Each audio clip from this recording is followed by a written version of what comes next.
Hi everybody, it's November 26th. We're at the YP Lounge and we just finished a panel discussion on whether conservative and traditional views are more difficult to express in the workplace. And what's your name? Michael Roy. And I'm Terry O'Neill. I'm Julianne Yeager. Yeah. And it was quite a far-reaching, wide-ranging discussion. It started really, one of my points of view was about how you define what's conservative and what's traditional.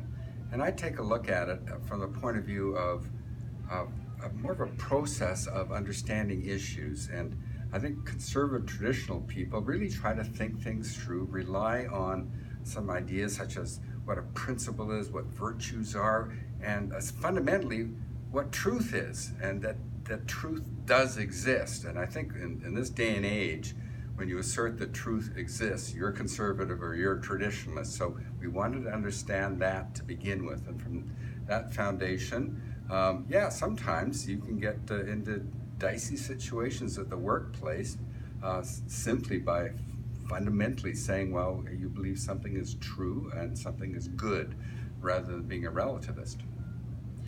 We talked a little bit as well about intrinsic versus extrinsic rights. Intrinsic rights are those which we would say conservatively you're born with, and extrinsic rights are those which are given to you by the state. But an example of an extrinsic right would be the right to housing, and an example of an intrinsic right would be a right to life or freedom of religion.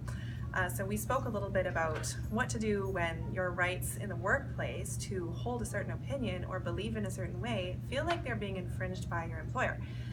We went through some examples of what that could look like, and afterwards we heard from a number of people who have experienced for themselves the feeling of having their personal views disrespected or silenced in the workplace, and gave some practical examples of what to do.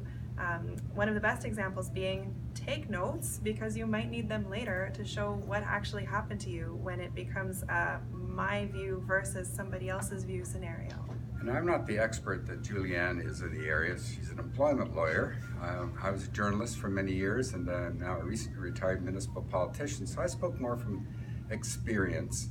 And I did say, and I think it's important that every employee knows that, especially if you're a Christian, and our audience was a Christian audience, Catholic and Protestant tonight, that we have a duty to love our neighbor as we love ourselves. And so we shouldn't go into a workplace flying a flag of differentness and wanting to assert that or impose that on everybody.